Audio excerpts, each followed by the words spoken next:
저는 오늘 방송통신위원회 위원장직을 사임합니다.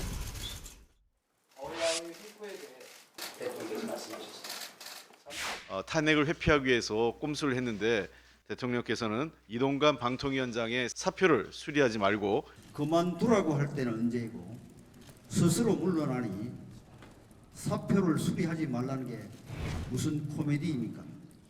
들도 지금보다는 더 여소득 제가 위원장직을 사임하는 것은 거야의 압력에 떠밀려서가 아닙니다. 정치적인 꼼수는 더더욱 아닙니다. 그러나 3대의 구조장이 감사합니다. 질문 있습니다. 위원장님 질문 있습니다. 질문 받습니까? 이동관 전 방송통신위원장이 어제 전격 사퇴하면서 민주당이 추진했던 방통위원장 탄핵은 무산됐습니다. 민주당은 제2, 제3의 이동관도 모두 탄핵시키겠다는 입장인데 패널 네 분 모시고 정치권 쟁점들 자세히 짚겠습니다. 네, 최병목 정치평론가, 정미경 전 국민의힘 최고위원, 설주환 민주당 법률위 부위원장, 민주당 총선기획단 장현주 변호사 나오셨습니다. 안녕하세요. 안녕하세요. 네, 안녕하세요. 안녕하세요. 네, 주제 바로 보시겠습니다. 네, 이동관 위원장이 대통령에게 사의를 표명한 시점은 그제 저녁쯤으로 보입니다. 그리고 어제 전격 사퇴를 한 건데 일단 민주당에서는 어느 정도 예상을 했습니까? 아니면 뭐 일부 보도대로 허를 찔린 겁니까?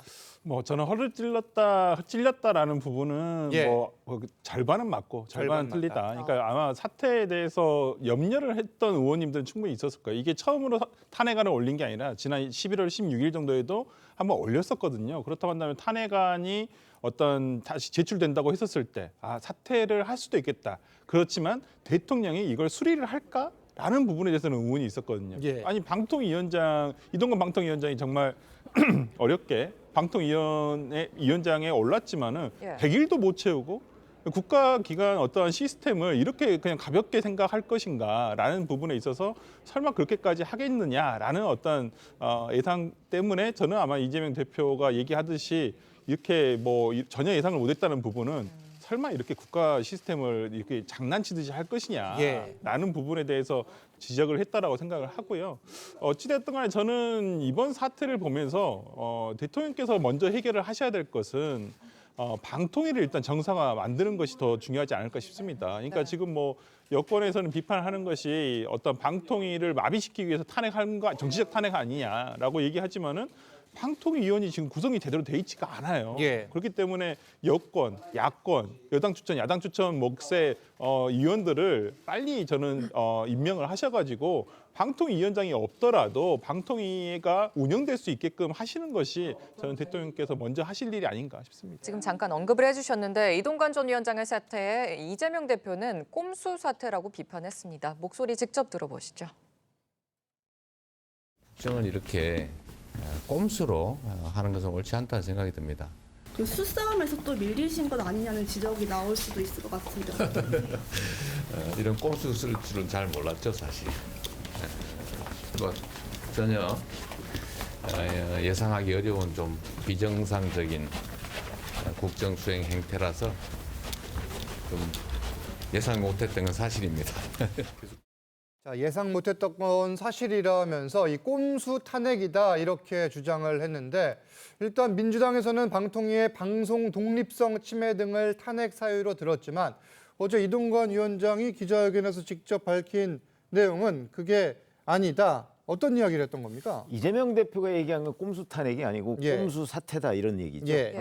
이제 자기들이 탄핵을 했는데 뭐 거의 묻지마 탄핵 수준에서 한 거 아닙니까? 예. 이동관 전 방송통신위원장은 사실은 탄핵이라고 하는 건 헌법과 법률에 중대한 위반이 있어야 되는데 중대한 위반을 할 시간조차 거의 없었던 것 아닌가요? 95일 만에 사퇴를 했습니다. 예.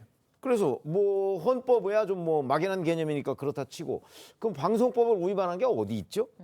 민주당이 지금 탄핵 사유로서 든 내용을 보면 그 이동관 전 위원장이 그 과연 방송법을 위반했느냐 하는 부분에 관해서 별로 납득할 만한 사유가 없습니다. 예. 그렇기 때문에 민주당이 이제 그 거의 방송통신위원회 기능을 내년 총선 전까지는 무조건 마비시키겠다라는 걸로 보이고 예. 자 그렇다면 그렇게 그냥 그 거기에 대응을 하지 않고 그냥 마비시키는 상태로 가는 게 올바른 선택이냐, 아니면 이제 별도의 대책을 마련해서 정말 그 뭐 한 달 정도는 어차피 공백이 불가피하더라도 자, 그 다음부터는 정상화시키는 게 맞는 거냐 하는 점에서 본다면 저는 당연히 이동관 전 위원장과 같은 저런 선택을 할 수밖에 없다. 불가피했다. 아니 왜냐하면 국정을 마비시키려고 하는 쪽에 대응해서 이쪽에서는 국정 마비는 안 된다, 방송이 마비는 안 된다, 이거 아니겠어요?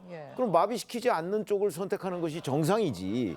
어떻게 그냥 앞으로 한 뭐 5, 6개월 방송통신위원회 마비돼도 괜찮습니다라고 하는 게 정상이냐?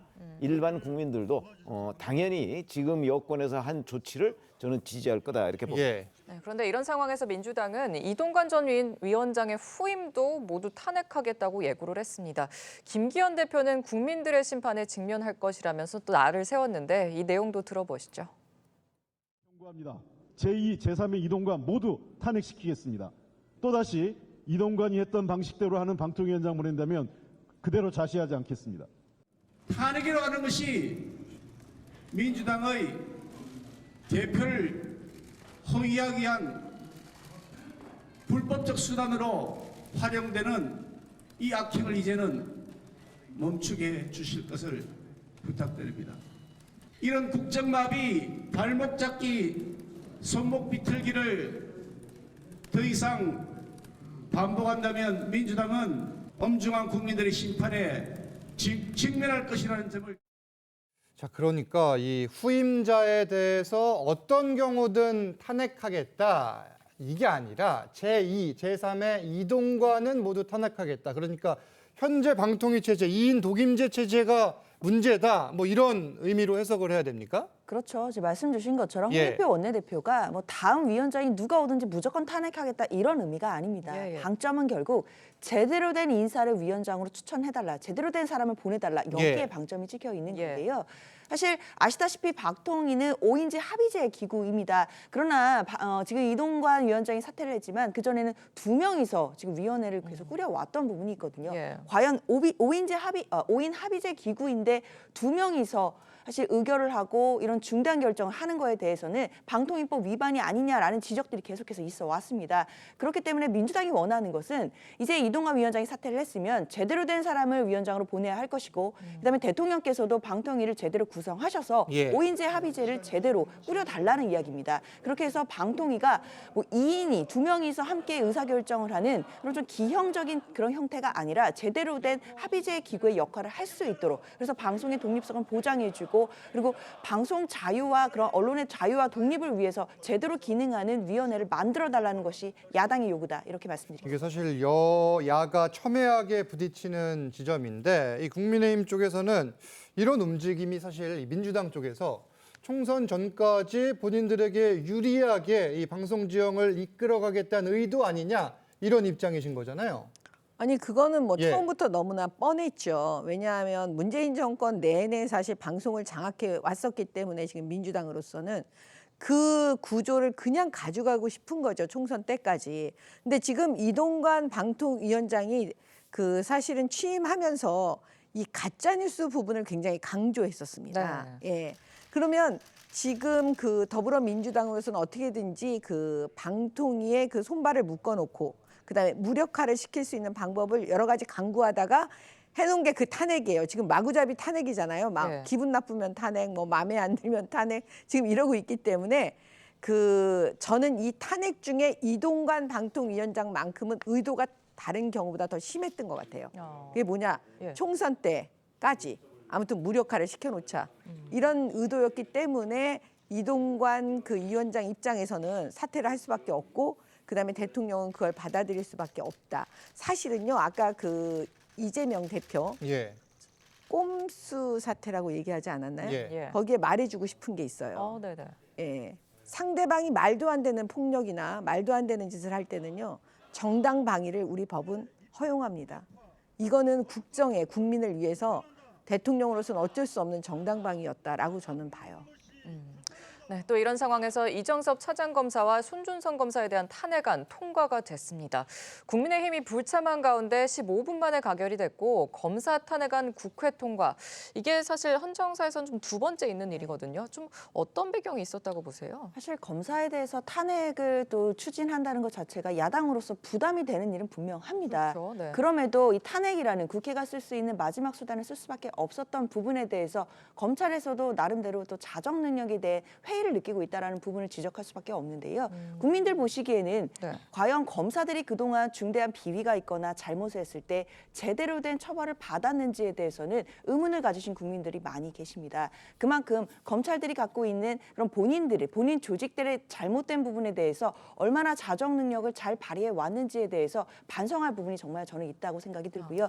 특히 손중성 검사 같은 경우에는 고발사주 의혹과 관련해서 5년이라는 그 막중한 형을 구형을 받은 상태입니다. 물론 아직 선고는 나오지 않았지만 예. 그만큼 중대한 혐의로 재판을 받고 있는 분이고 이정섭 검사도 지금 인사조치가 될 만큼 여러 가지 비위 혐의가 많은 분입니다. 이런 분들에 대해서 국회가 할 수 있는 탄핵 소추를 함으로써 국민들께 보여줄 수 있는 야당으로서 또 국회로서의 책무를 다하는 부분들이 있고요. 이로써 검찰에서도 검사 내부에서도 본인들의 조직에 잘못된 점이 있다라고 한다면 스스로 자정 능력을 발휘해야 된다라는 부분도 또 상기가 되는 계기가 되었으면 좋겠습니다. 일단 이정섭 검사의 경우에는 이 이재명 대표 사건의 수사 책임자였기 때문에 국민의힘 측에서는 이재명 방탄용 탄핵이다 이렇게 비판을 하는 상황이고 지금 민주당에서 탄핵 카드를 계속 꺼내들고 있는데 뭐 앞서 제2의 제3의 이동관 탄핵하겠다 이런 말도 했어요. 지금 방통위원장 후임 인선을 뭐 이르면 돌아오는 주에 바로 할 거 아니에요? 어떻게 예상하세요? 앞으로 상황. 그 민주당의 눈으로 보면 예. 누가 방송통신위원장 후보자가 되든 간에 다 제2의 이동관, 제3의 이동관으로 보일 거래요 아마? 그럴 것이다.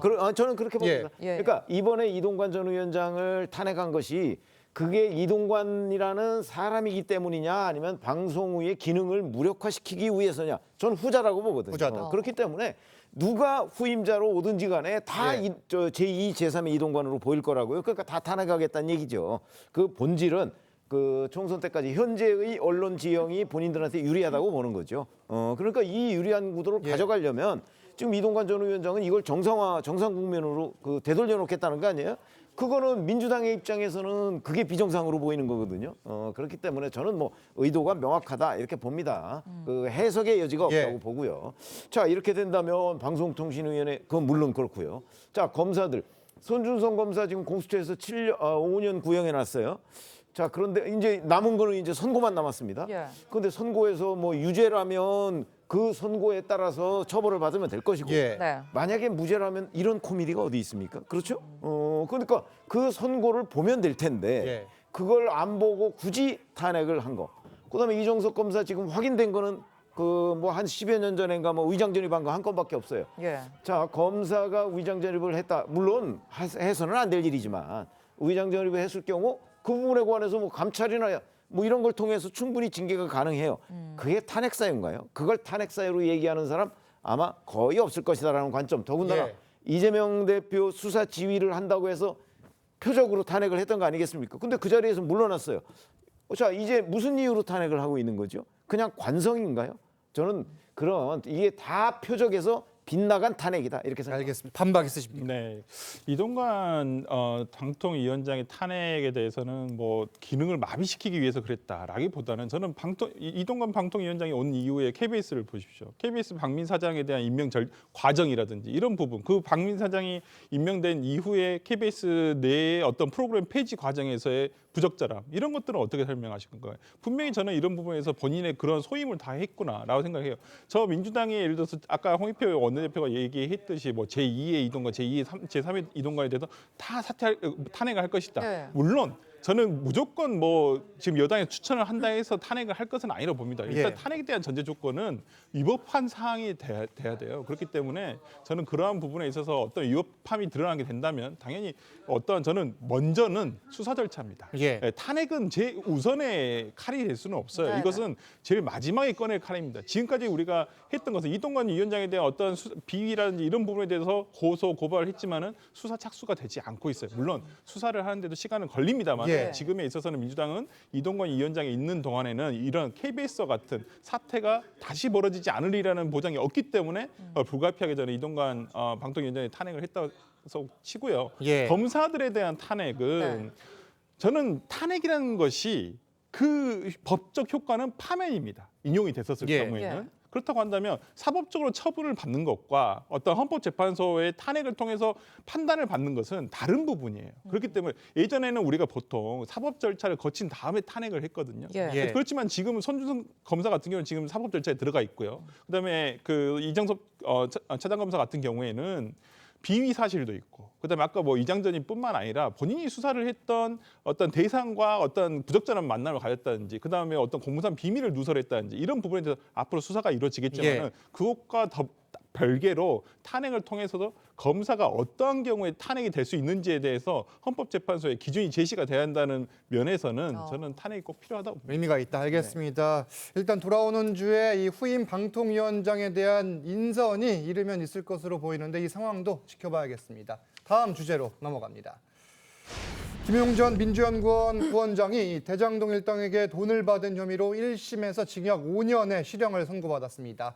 다시 수감이 된 건데 이 징역 5년 선고와 법정 구속 먼저 어떤 배경으로 어떤 이유로 보십니까? 지금 그 징역 5년은 그 지금 나와 있는 금액 있지 않습니까? 예. 6억 불법 정치자금으로 인정한 금액. 그거에 비해서는 턱없이 좀 낮아요. 형량이. 왜냐하면 지금 이제 판례 여러 가지 그 과거의 예를 보면 금액이 이보다 더 적은 경우에 한 7년 정도의 실형을 때렸거든요. 그 선고가 됐었는데 지금 왜 이렇게 낮을까 그러면 5년 왜 이렇게 가벼울까 생각을 해봤더니 이 이익의 귀속자를 김용이라고 보지 않고 이제 재판부가 그 이재명 대표로 본 것 같아요. 그렇기 때문에 해석이신 거죠? 지금? 해석이죠. 근데 이제 다만 이게 해석이 된다는 게 제가 좀 반가워요. 왜냐하면 요즘에 그 법원의 선고를 보면 해석이 안 되는 경우가 너무 많은데 이건 그래도 해석이 돼요. 그러니까 이 중간에 이 사람은 그 이익의 귀속자가 아니고 전달자의 입장이기 때문에 아마 징역 5년을 선고한 것 같고요. 그 다음에 법정 구속을 한 이유는 뭐냐? 그 부인을 하고 있기 때문에. 인정을 하면 상관이 없는데 부인을 하고 있으니까 제가 볼 때는 법정 구속을 했습니다. 그다음에 그러면 앞으로 남은 게 뭐냐 이제 주목해야 되는 지점은 뭐냐면 그 유동규 씨의 진술을 다 신빙성 있게 법원에서 받아들였어요.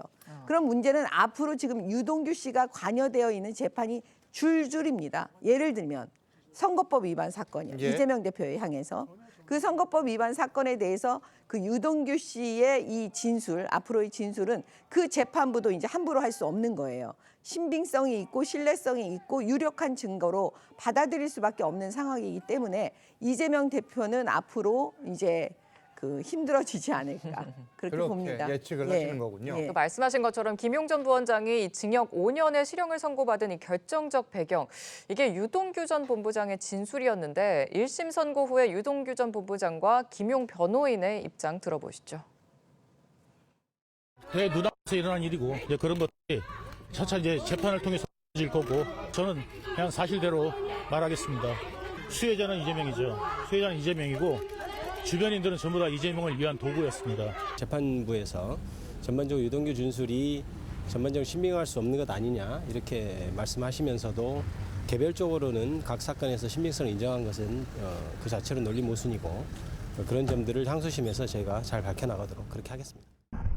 지금 수혜자는 이재명이다 뭐 이런 얘기까지 나왔는데 재판부는 돈을 건넸다는 유동규 씨의 진술이 일관성이 좀 있고 구체적이다 이런 좀 신빙성이 좀 있다고 본 것 같거든요.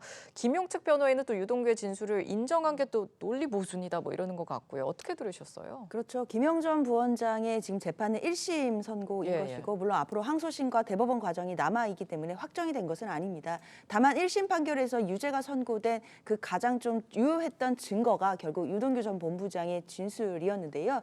이 진술을 두고 그동안은 과연 믿을 수 있겠느냐에 대해서 서로 양측 간에 그러니까 검사와 그리고 이재명 측 변호인들 간에 좀 많은 공방이 있었던 것은 분명합니다.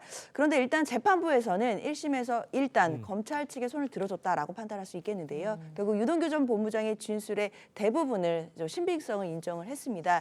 그러나 일단 그 이재명 대표 측의 변호인이 이야기하는 것처럼 일단 재판 과정에서 유동규 전 본부장의 어떤 진술들이 일관되지 않게 않고 또 모순되는 경우들도 분명히 있었다라는 지점도 또 변호인이 지적을 하고 있기 때문에 예. 이런 부분들을 아마 항소심에 가서 다시 한번 치열하게 다퉈질 것으로 보입니다. 결국에 중요한 것은 유동규 전 본부장이 하고 있는 그 돈을 주었다라고 있는 이 진술 자체가 항소심 재판부가 또다시 신빙성을 인정해 줄 것인지 아닌지 이 부분에 따라서 앞으로 이 재판의 향방이 또 갈릴 것으로 보입니다. 그렇죠. 앞으로 그 부분까지 다시 따져볼 텐데 그러면 이번 재판이 이재명 대표에겐 어떤 영향을 미치게 될지도 하나씩 짚어보겠습니다. 일단 판결문을 살펴보면 이 김용 전 부원장의 이름은 107회, 이재명 대표의 이름은 120회가 등장을 합니다. 이 법원은 주요 사안에 대한 최종 결정권이 이 대표에게 있었다 이렇게 이야기를 했거든요. 어떤 의미를 갖게 되는 아니 겁니까? 아시다시피 상징적인 그 의미로는 뭐 이제 그 이재명 대표가 뭐 이런저런 뭐 범죄에 연루됐다 뭐 하는 얘기가 있을 수 있지만 자 이게 판결문을 잘 뜯어 보면요. 결국 아까 말씀하셨듯이 김용이라는 사람이 받은 정치자금 이게 정치자금법 위반입니다. 예. 받은 정치자금은 김용이 자기가 쓴 게 아니에요. 이재명 대표의 경선 자금으로 썼다는 거거든요. 예. 지금 판결문에 보면 판사가 이게 이재명 대표의 경선 자금으로 쓰였구나 하는 시각으로 지금 보고 있어요. 그렇기 때문에 김용한테 크게 어떻게 보면 책임을 묻기가 좀 어려운 측면도 있어요. 예. 이재명 대표를 위해서 쓴 거 아니에요. 자기를 위해서 쓴 거는 하나도 없어요. 그렇기 때문에 이재명이라는 이름이 저 판결문에 더 많이 나올 수밖에 없는 것도 김용이 받은 게 전부 다 이재명 그런 거고 그다음에 여기에 보면 이 대장동 각종 인허가 뭐 이런 것들의 모든 결정권은 김용은 하나도 없어요. 예. 그렇죠? 전부 다 이재명 당시 성남시장이 가지고 있던 거예요. 그러니까 그와 관련해서 금전이 오간 거기 때문에 이재명 대표의 대장동 재판이 있죠. 배임. 네. 이것도 결국은 따지고 보면 전부 다 이재명 대표의 권한 속에서 이루어진 거예요. 예. 그렇죠? 그러니까 저는 이게 이 재판의 피고인의 이재명 대표가 없지만 앞으로 이재명 대표 본인의 재판에도 굉장히 중요한 영향을 미친다. 모든 권한은 다 이재명 성남시장한테 있었다. 그럼 책임도 다 이재명 성남시장이 져야 되는 거죠. 결국은 이 대표를 향해 갈 수밖에 없다. 지금 이런 설명인 건데. 또 이재명 대표는 그동안 돈 한 푼 받지 않았다고 했고 유동규 전 본부장은 경선 자금으로 알고 있었다고 했죠. 그런데 돈을 준 남욱 변호사는 이재명 대표가 몰랐다는 주장에는 또 의문을 제기하고 있습니다. 직접 들어보시죠. 대선 자금 운운하는데 불법 자금은 이런 본 일도 쓴 일도 없습니다. 김용 부원장에게 이제 자금 넘길 때 이게 대선 자금으로 쓰일 거라는 걸 좀 알고 계셨을까요? 경선 자금을 알고 있습니다. 상식적으로 글쎄요. 그걸 이제 몰랐다. 아니 그럼 나는 누구한테 돌려준 거야? 동경도 그 얘기를 하죠. 너 나보고 준 거냐? 형을 보고 왜 그 돈을 줘? 형이 거기다 쓴다니까 주지. 그럼 누구의 선거에 돈을 준 거냐? 누구의 선거에 돈을 준 거냐 이렇게 마지막으로 질문을 하는 내용까지 들으셨는데 일단 이재명 대표 측에선 김용 전 부원장의 실형에 납득이 어렵다 이런 입장인데 지금 모든 칼끝이 결국은 이 대표를 향할 수밖에 없다 이런 해석에 대해 어떻게 보고 계세요? 뭐 이번 재판 결과를 근거로 해가지고 추가로 수사가 될지는 모르겠어요. 예. 그러니까 기존에 이런 부분에 대해서 충분히 검찰에서도 아마 인지를 했을 거라고 생각합니다. 왜 그러냐면 김용 다음에 그러면 김용 씨가 이 돈을 받아서 어디다 정확하게 썼느냐 이런 부분을 밝혀내야 되는 부분이거든요. 그렇죠. 그리고 이러한 돈을 쓴 거에 있어서 예를 들어 경선 자금을 쓰였다고 한다면 1심 판결문 있는 그대로라고 한다면 이재명 당시에 어떤 경선 후보가 이러한 부분에 대해서 알고 있었느냐 아니면 인지하고 있었는가 인식하고 있었는가에 대해서 수사가 이루어졌어야 돼요. 그렇지만은 이러한 내용 자체는 아무것도 없거든요. 여기에 대해서 수사가 이루어진 바도 없고요. 그렇다고 한다면 뭐 향후에 이 부분에 대해서 검찰이 수사를 하든지 그냥 단순히 1심 판결문에 근거해서 그냥 뭐 추측만으로는 저는 형사처벌의 근거가 될 수는 없다고 보거든요. 그렇죠. 분명한 객관적인 증거와 어떤 이런 부분들이 밝혀져야지만 이 부분에 대해서는 밝혀지지 않을까 싶습니다. 지금 객관적 증거 말씀하셨는데 검찰은 김용 씨가 받은 돈이 대선 경선 캠프로 흘러 들어간 이 정황을 파악했고요.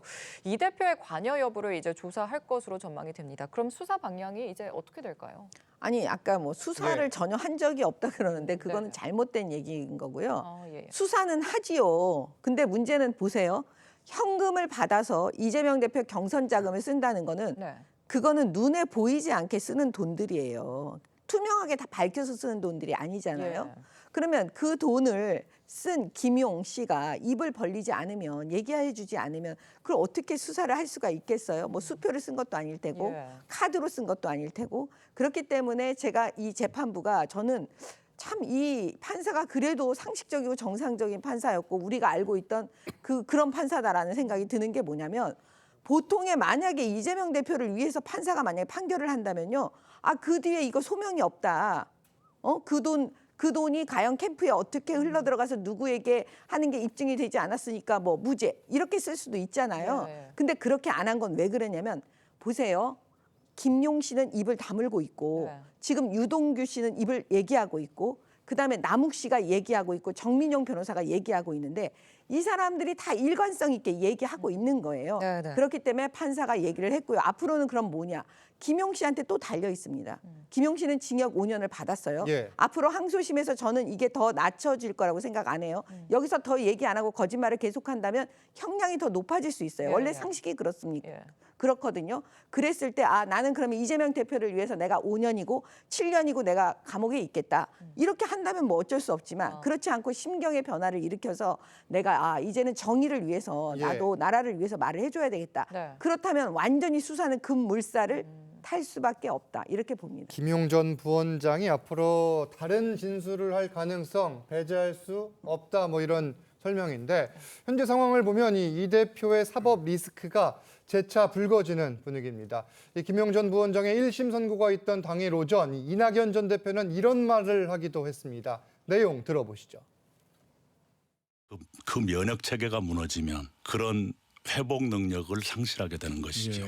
지금 민주당이 그런 상태에 가 있다고 저는 봤습니다. 일주일에 몇 번씩 이렇게 며칠씩 법원에 가는데 이 일을 어떻게 할까, 이런 상태로 총선을 치를 수 있을까 하는 걱정은 당연히 함직하죠. 당에서 중지를 모으고 결단할 건 결단해야겠죠.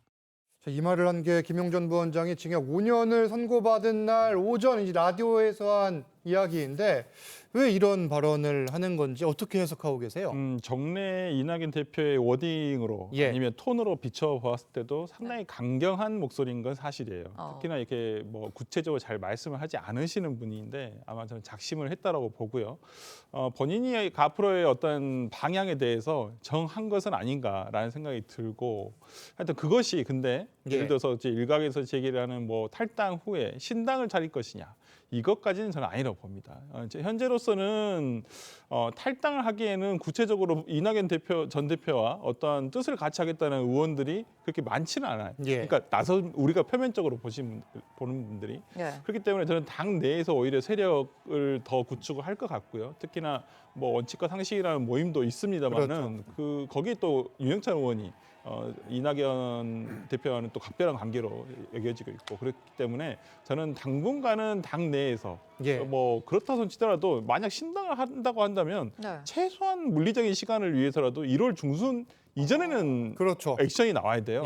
그렇지 않으면 물리적인 시간이 안 되거든요. 창당을 할 만한 시간이. 그렇기 때문에 저는 그런 면에서라면 뭐 나가서 창당을 하지는 않을 것 같고 당 내에서 조금 더 어떤 세력을 조금 넓혀 가려는 목소리를 키우는 과정이라고 생각합니다. 신당 움직임까지는 아닌 것 같다. 이제 다만 비명계들을 보호하기 위한 목소리라고 해석하는 분들도 있고, 이낙연 전 대표가 앞으로 더 목소리를 낼 거다 이렇게 보는 분들도 있더라고요. 당연히 더 내지 않겠습니까? 그건 뭐냐면, 자, 이재명 대표의 뭐 사법 리스크 우리가 이렇게 통틀어서 그냥 얘기를 하고 있지만 이거는 이제 수사와 재판으로 나눌 수가 있어요. 근데 수사 리스크는 지금까지 이재명 대표가 뭐 검찰의 조작, 검찰의 소설 이런 식으로 방어해 왔어요. 그게 이제 그런 정도로도 방어가 될 수 있어요. 근데 이 재판 리스크는 그렇게 방어가 안 돼요, 이거는. 그렇죠. 비록 1심이니까 뭐 2심, 3심 있으니까 2심에서 바뀔지 모릅니다. 이거 가지고 국민들한테 설득이 안 돼요. 1심의 판사가 1차적인 판결권을 가지고 있는 거잖아요. 판사가 이렇게 봤다 하면 그거는 수사 때 공방을 벌인 거하고는 완전히 차원이 다른 거예요. 훨씬 더 심각하다는 뜻이죠. 자, 김용 전 민주연구원 부원장 징역 5년. 이 파장이 과연 그동안에 뭐 이재명 대표에 대한 구속영장 기각 그거만 할까요? 그거보다 훨씬 더 심각한 문제고 자, 이제 조금 있으면 이재명 대표와 관련한 연관된 뭐 대장동, 백현동 이런 재판도 1심 선고가 곧 나올 거예요. 네. 자, 그런 것들이 나왔을 때 이재명 대표한테 하나같이 전부 불리한 결과가 예상이 돼요. 그럴 경우에 이재명 대표가 과연 버틸 수 있겠느냐.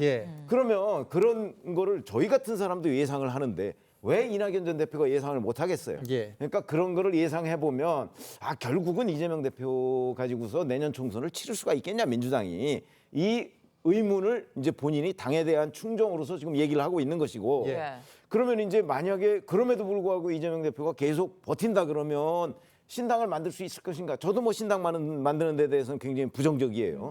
그러나 여하튼 앞으로 어떤 일이 있을지 모르겠기 때문에 지금 현재 비명계를 중심으로 한 이재명 대표의 대안 세력을 만들어 놓겠다는 것까지는 저는 분명해 보입니다. 이낙연 전 대표의 보폭은 계속 넓어질 것 같습니다. 다음 주제 보겠습니다.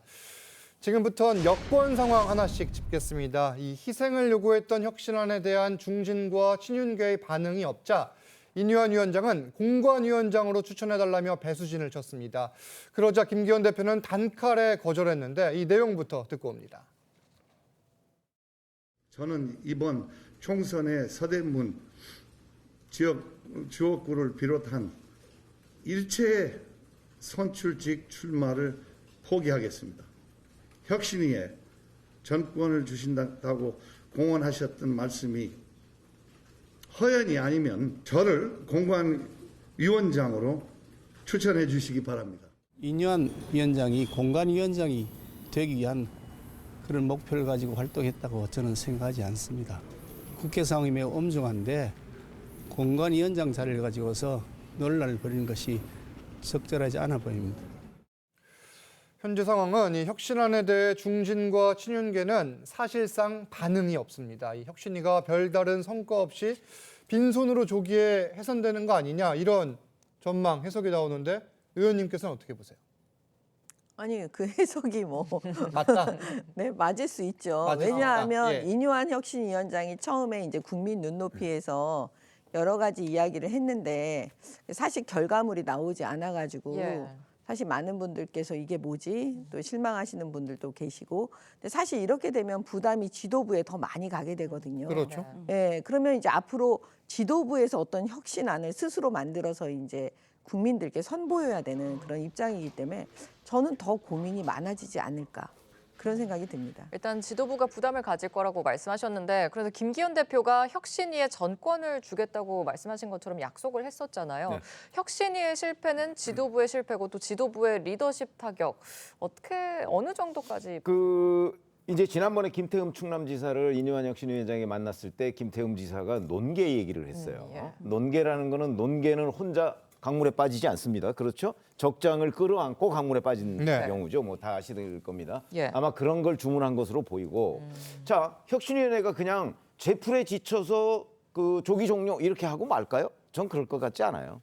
그러니까 최종적으로는 아마 혁신위가 어떤 자기네들의 입장을 분명하게 내놓고 뭐 해산하더라도 해산할 거라고 보이거든요.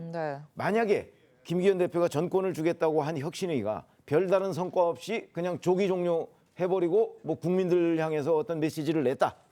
그럴 경우에 그 혁신위원장을 임명한 김기현 지도부가 버틸 수 있을까요? 저희들의 경험으로 보면 못 버틴다고 봅니다. 그거는 함께 무너지는 거예요. 그러면 그 함께 무너지는 사태를 김기현 지도부가 가만히 보고 있을 것이냐 아니면 거기에 무너지지 않도록 무슨 조치를 취할 것이냐 이런 부분을 간과해서는 안 돼요.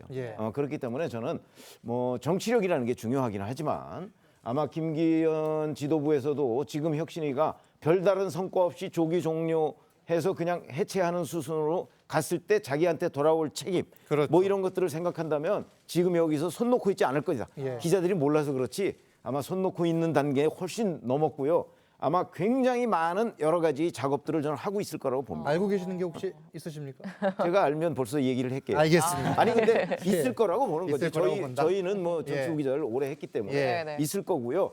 아마 혁신위원회가 그냥 성과 없이 끝나면 김기현 지도부도 버티지 예. 못할 거라는 점은 충분히 얘기할 수가 있습니다. 특단의 조치를 취할 수밖에 없을 것이다. 뭐 이런 지금 분석이고 이렇게 여당이 어수선한 상황에서 조만간 이 개각이 단행될 걸로 보입니다. 이르면 4일째 월요일에 원희룡 국토부 장관 등에 대한 개각이 일단 이루어지고 한동훈 법무장관은 연말 또는 연초에 이 원포인트로 교체될 거다. 뭐 이런 보도 전망이 나오는데 뭐 이런 이야기가 계속 들리는 것 같아요. 네, 아무래도 이제 곧 총선 출마를 예. 해야 되는 어떤 국무위원들이 계시기 때문에 저는 나올 거라고 생각을 하고요.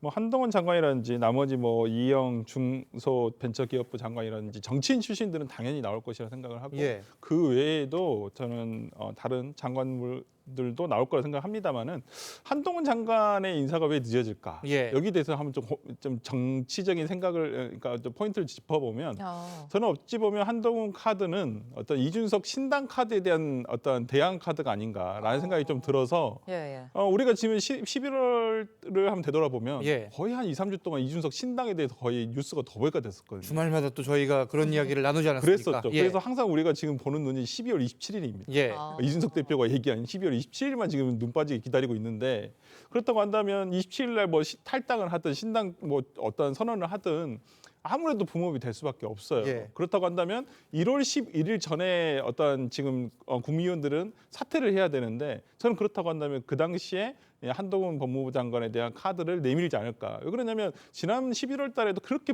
뉴스를 도배하고 있을 때 마지막에 나온 카드가 한동훈 장관 카드가 나오면서 예. 대구 가고 대전 가고 울산 가고 이런 부분의 행보가 계속 알려지면서 이준석 신당에 대한 좀 분위기가 약간 사그러들었거든요. 예. 저는 그렇다고 한다면 12월 말에 있을 어찌 보면 이준석 신당에 대한 어떤 잠재울 수 있는 카드로 한동훈 장관 카드를 쓰지 않을까 싶습니다. 실제로 12월 말에 어떻게 될지 좀 지켜봐야겠고요. 일단 윤 대통령은 차관 인사도 준비하고 있습니다.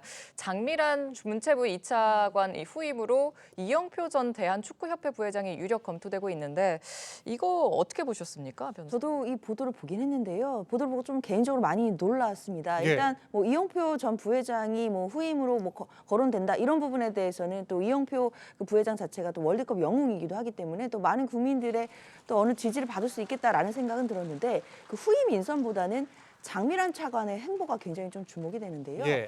아시겠지만 올해 7월에 임명이 됐습니다. 그럼 사실 4개월 정도밖에는 그 차관직을 역임하지 않았는데 4개월 만에 그래서 자리를 던지고 나오겠다라는 것은 결국 총선 출마하는 것이 아니겠느냐라는 어떤 의문으로 연결될 수밖에 없는 지점이거든요. 그렇기 때문에 지금 많은 언론 보도에서도 장미란 차관의 총선 출마설이 지금 많이 타진이 되고 있는데 예. 사실 장미란 차관이 정말 총선에 출마를 하게 될지 하게 된다라고 한다면 뭐 지역을 어디로 설정하게 될지 이런 부분에 대해서도 굉장히 좀 언론적으로도 또 국민적으로도 많은 관심을 받을 수밖에 없는 상황이기 때문에 예. 이 부분을 좀 앞으로도 계속해서 주목해서 봐야겠습니다. 그러니까 보도대로 이영표 전 부회장이 2차관 후임이 되고 이제 장미란 현 차관이 자리에서 물러난다면 뭐 지금 상황상 총선 출마 가능성이 매우 커 보이는데 지금 거론되는 게 일단 비례대표로 갈 수도 있다. 아니면은 오산으로 갈 수도 있다. 이런 관측 보도가 계속 나오고 있어요. 그 사실은 윤석열 대통령과 함께 하신 예. 그 내각에 계셨던 분들이 사실은 수도권에 나오셔가지고 험지에서 싸워주는 게 사실 당을 위해서 나라를 위해서 대통령을 위해서 저는 좋은 일이라고 보는데요. 오산 출마가 거론되는 거에 대해서 굉장히 환영합니다. 저 개인적으로는. 환영한다. 예. 예, 왜 그러냐면 오산은 그 안민석 의원이 굉장히 오래 사실 국회의원 하고 있는 곳인데요. 그 피로감이 굉장히 높아요. 이건 제 개인적인 생각인데 그 지역 주민들의 이제 5선 중진입니다. 예, 이야기를 들어보면 그러면 사실 우리 국민의힘에서 마땅히 오산에 나갈 후보가 계속 없어 왔어요. 솔직히 말씀드리면. 그렇기 때문에 과연 오산에 가서 안민석 의원하고 그 대항할 수 있는 사람이 누구일까 이렇게 당에서 아마 고민을 했던 것 같은데 만약에 장미란 차관이 나가서 해주면 당으로서는 뭐 박수를 칠 일이고요. 이번에 사실 가능성이 있습니다. 국민의힘에 기회를 오산 시민들이 줄 수 있어요. 예. 이게 왜 그러냐면 지난번 지방선거에서 그 오산시장을 우리가 탈환했습니다. 그리고 또 아까 말씀드린 대로 한 사람이 5선을 했기 때문에 피로감이 되게 높고요. 그래서 신선한 분이 가셔서 그 하면 제가 볼 때는 그 긍정적으로 이게 검토가 되지 않을까 이렇게 봅니다. 일단 장미란 차관의 오산 출마가 거론되고 있는 건데 오산은 장미란 차관의 자질에 의문을 제기했던 이 오선 중진 안민석 의원의 지역구이기도 합니다. 두 사람의 발언 차례로 들어보시죠. 안민석 의원 발언에 대해서 네, 어떻게 생각하십니까? 그 소식 접하고 내가 더 열심히 해야 되겠다, 염려해 주실 만큼 그 이상으로 부응해야겠다라는 생각을 했습니다. 장미란 선수에 그 얘기부터 대한 먼저 제가 하시죠. 임명에 예. 대한 비판적인 제가 이야기를 했고 네. 그리고 장미란 차관이 나름의 뭐 화답을 한 것 같아요. 장미란 차관의 임명 배경을 대통령실에서 이렇게 이야기합니다. 공정과 상식, 체육계 공정과 상식을 실천해 주기를 바란다. 근데 이 정권이 윤석열 대통령실이 공정과 상식을 말할 수 있을 자격이 있는 것인가? 자, 장미란 차관의 자질에 대해 지적을 했던 건데 뭐 사실 알 수는 없습니다. 이 안민석 의원이 다시 공천을 받을지 그리고 장미란 차관이 실제 오산에 출마할지는 좀 시간이 지나봐야 알 수 있는 건데 어떻게 보고 계세요? 어쨌든 이 구도. 일단 뭐 좀 장미란 차관이 오랫동안 선수 생활과 교수를 해오면서도 상당히 이미지가 좋았고 능력도 굉장히 인정받은 걸로 알고 있어요. 네네. 그래서 조금 더 문체부 2차관으로서 체육 정책을 좀 더 오래 또 기초를 튼튼하게 닦아주었으면 좋겠다라는 생각도 많이 했었는데 아무래도 뭐 지금 국민의힘에서 인재가 참 이렇게 구하기 쉽지 않고 특히나 수도권에 나갈 사람들은 더더욱이나 적은 상황이고 그리고 장미란 차관이 예전에도 새누리당 시절에도 뭐 비례 영입의 대상이 됐었었다라는 얘기도 있었었고 해서 본인도 정치적인 어떤 생각이 있구나라는 생각이 좀 드는데 안민석 의원이 오산에 뭐 또 출마하실 것 같아요. 제가 사석에서 만나 봬도 불출마에 대한 얘기는 전혀 안 꺼내시더라고요. 한 적이 없습니다. 네, 그래서 근데 이제 거기가 우리가 아까 말씀해 주셨지만 지난 지방선거에서 뺏겼어요. 시장은. 그래서 그 시장님도 제가 알기로는 지금 총선을 준비하고 계신 걸로 알고 있어서 일단 민주당 내 경선도 쉽지 않은 상황이고 또 장미란 차관이 왔었을 때 또 새롭게 민주당 인사가 어떤 인사냐에 따라서 정말 세대 교체라든지 아니면 지역을 또 잘 아는 어떤 인물을 선택할 것인지에 대해서는 오산 시민들이 현명한 선택하시지 않을까 싶습니다. 일단 총선에 출마할지 가장 주목되는 사람 중에 한 명이죠. 한동훈 법무부 장관. 송영길 전 민주당 대표와 또다시 뜨거운 설전을 벌였습니다. 들어보시죠. NHK 이거는 제가 초선 올 때 선배가 술 한번 맥주 한잔 사준다고 불러서 갔던 자리예요. 그거 한 번을 가지고 이렇게 비약해서 떠들고 있습니까? 5.18 민주화 항쟁 기념일 전날 밤에 운동권 정치인들이 광주 NHK 룸사롱에서 여성 접객원들 불러서 술 먹고 참석한 여성 동료에게 쌍욕한 거, 그게 팩트고. 어렸을 때 사법고시 합격해서 검사하면서 갑질하면서 노동을 해봤어요. 땀을 흘려봤어요. 저는 피 같은 국민 세금으로 월급 받고 일하는 사람입니다. 지난 20여 년간 늘 그 생각하면서 더 열심히 일하려고 노력해 왔습니다. 시대착오적인 운동권 제일주의로 각자의 자리에서 땀 흘려 열심히 일하는 국민들 가르치려 드는 송영길 전 민주당 대표가 참 안타깝게 생각됩니다. 송영길 전 대표와 한동훈 법무장관의 이 같은 공방 지금 뭐 계속되는 상황인데 두 사람은 왜 이러는 겁니까? 뭐 잘 아시다시피 이제 현재 송영길 전 대표를 수사하고 있는 검찰의 어찌 보면 최고 지휘자가 한동훈 법무부 장관이니까 송영길 전 대표는 이제 본인 뭐 8일 날 출두한다고 하죠. 이제 그 전까지는 왜 날 안 불러주느냐 가지고 서울중앙지검에 2번씩이나 가고 그 앞에서 농성까지 하지 않았습니까? 아마 그래서 송 전 대표 입장에서는 송 전 대표는 뭐 정치를 오래 했으니까 이 정치에서 뭐 돈 봉투 좀 돌린 게 뭐 그렇게 큰 범죄냐, 뭐 아마 그런 생각을 가지고 있는 것으로 보이고 더군다나 그게 계기가 돼서 본인의 지금 여러 가지 정치 자금줄까지 지금 다 수사 대상이 되고 있으니까 굉장히 화가 났죠. 본인이 뭐 여러 가지 뭐 좀 그 인용하기 어려운 여러 뭐 그런 얘기까지 하지 않았습니까? 그렇죠. 그럴 정도로 아마 한동훈 장관에 대한 약간 그 개인적 감정까지 이제 포함해서 있기 때문에 자꾸 막말도 나오고 뭐 이렇게 되는 건데 뭐 8일 가서 수사를 받아보면 뭐 검찰이 제대로 만약에 수사를 못했다면 본인이 거기서 뭐 방어를 잘 할 수 있을 것이고 예. 저렇게 자꾸 개인 감정을 드러내서 뭐 지금 뭐 술자리가 어떠니 뭐 저거는 뭐 송영길 전 대표한테 전혀 아무리 해명을 해도 전혀 도움이 안 되는 내용이거든요. 네. 저게 아니고 이쪽에 그 지금 돈봉투나 이런 사법적 차원에서 대응하는 아마 그 부분에 주력하시기를 바랍니다. 일단 송영길 전 대표가 한동훈 장관의 존재감을 오히려 좀 키워주는 거 아니냐 이런 말까지 나오기는 하거든요. 그럼 한 장관은 그래서 언제 출마를 할까요?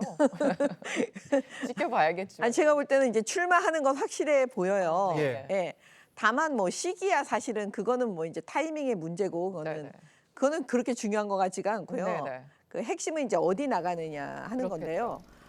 이제 대선을 생각해서 많은 분들이 얘기하시는 게 종로를 얘기하지 종로 얘기 않습니까? 나왔습니다. 예. 근데 뭐 어디든 간에 그 제가 볼 때는 확실하게 그 국회로 입성하는 그런 곳이었으면 좋겠어요. 그러면 뭐 비례대표를 얘기하시는데 저는 그거보다는 지역구가 나은 것 같고요. 예. 서초도 있지 않습니까? 법조인 어떻게 보면 법조센터인데요. 네네. 예, 그렇기 때문에 뭐 충분히 국민의힘으로서는 여러 가능성을 놓고 볼 수 있기 때문에 뭐 그게 그렇게 뭐 어디로 갈까 궁금하다. 전 사실 그냥 당선될 곳으로 갈 거다 이렇게 생각을 하고 있기 때문에 네. 뭐 별로 걱정되지 않습니다. 서초는 비례대표나 거의 비슷한 거 아닌가요? 오. 국민의힘 입장에서는 해봐야 알지만 뭐 그런 평가가 아니 있는 그 것도 기자로서는 충분히 그렇죠. 그렇게 평가할 수 있는데. 예, 그런 상황인데 이게 사실 지금 국민의힘에서는 인재 영입과 관련해서 저희가 오늘도 뭐 장미란 차관 그리고 어제 오늘 또 이수정 이 범죄심리학과 교수 등 이런 분들의 이름이 계속해서 오르내리고 있는데 지금 총선기획단 계시잖아요. 민주당 쪽에서는 좀 알려진 인물들에 대한 영입 작업이 왜 이렇게 더디냐 이런 지적도 나오는데 이 부분은 어떻게 돼가고 있습니까? 인재위원회 같은 경우에는 예. 지금 이재명 대표가 직접 위원장을 맡아서 저는 나름대로 지금 절차가 진행 중인 상황이고요. 특히 이번에는 국민들로부터 또 당원들로부터 직접 추천을 받는 국민추천제를 운영하고 있기 때문에 제가 알기로는 많은 추천이 지금 현재 들어오고 있다라고 예. 알려져 있습니다. 예. 따라서 그 내부에서 또 선별 작업도 필요할 것 같고 물론 국민의힘에서 인재와 관련된 여러 가지 이야기들이 나오지만 뭐 반드시 그 속도에 쫓아갈 필요는 없다라고 쫓아갈 필요는 생각하고요. 인재 영입이라는 것 자체가 굉장히 또 정치권에서는 중요한 문제고 예. 나름대로의 검증도 필요하기 때문에 신중하게 절차가 진행되는 것으로 알고 저희가 있습니다. 좀 기대를 해보면 되는 거죠? 기다리고 있으면. 그렇게 생각합니다. 알겠습니다. 정치권 쟁점은 여기까지 짚겠습니다. 감사합니다. 감사합니다. 감사합니다.